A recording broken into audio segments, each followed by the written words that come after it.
Utiliser tout ça. La dernière chose, je vais demander Jane, c'est juste de nous montrer ses nouveaux stylos qui s'en viennent. That she's very excited about her new pens that are coming out.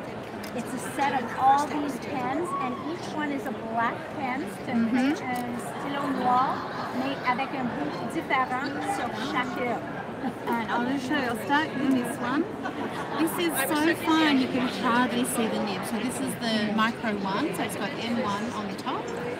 And I'm just going to do a little line on here so you can see how fine it is. But if you love just doodling and just drawing and want to do fine little details, or if you have someone in your family, kids that love drawing anime or getting into drawing, they love these fine pens because they can do tiny little details. Don't need to stab the page with it, just drag that little pen along. Because it's small, you don't have to treat it with kid gloves, but you can't get, you don't go into beast mode. So that was one of the fines, and there's one that's a little bit bigger than that, but it's still very, very fine. So they go from like fine tips to brush tips and stuff like that? They're all weird tips. So these are 2 super fines. Then let's talk about the brushes. So there's 4 brush. So I'll show you the smallest one first. So this is what's called a flexible brush tip. So these are really great for lettering, but they're beautiful for drawing as well. And the reason I love brush tips is you get variety of lines. So I can have a fine line like that, press a little bit more. Oh, cool. And I get that. So yesterday in class, I talked about the undulating lines. This is another way of undulating, coming and going. So you just get more variety, so your drawings look better. Wow. Because you've got instant added visual texture. So that's the finest of those. In the flexibles, I'll just show you the 4 flexible. Oh no, that's the really big one. So that's the biggest of the brush tips.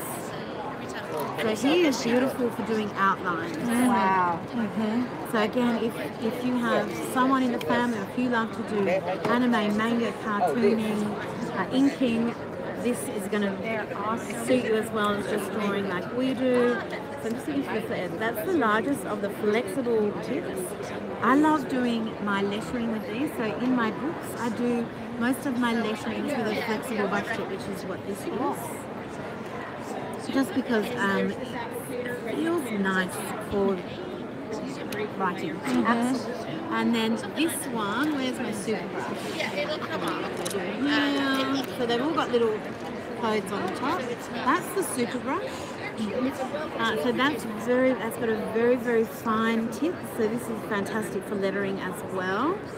Paul Antonio, who is here with Spellbinders also, he just gave these pens a run this morning. He loves them. And he is a scriber for the Queen. So we don't get more highly recommended than Paul Antonio. Yes, so you can go and see him. So he's wonderful. But yes, again, it's got that variety of line. You hear me talking about it in all my workshops as well. Just makes your artwork look so beautiful. And then the last 3 of the weird tips, because I will do a set that does have just normal tips. These are chisel tips, but look how tiny that little chisel is.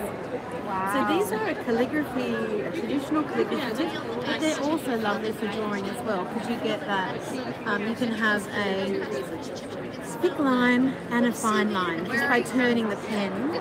And I use them to get this more of a jagged line, an angular line, which is a way of getting more variety as well, because when I use my brush tips, I undulate and I get smooth lines. When I use the chisel tips, I get angles, which is just another way of adding more variety. Marie says that you can never have enough black pen. Never. See, Jane agrees with you. So, and look how cute they are, sorry. Well, everybody at Scrapbooks on Travel.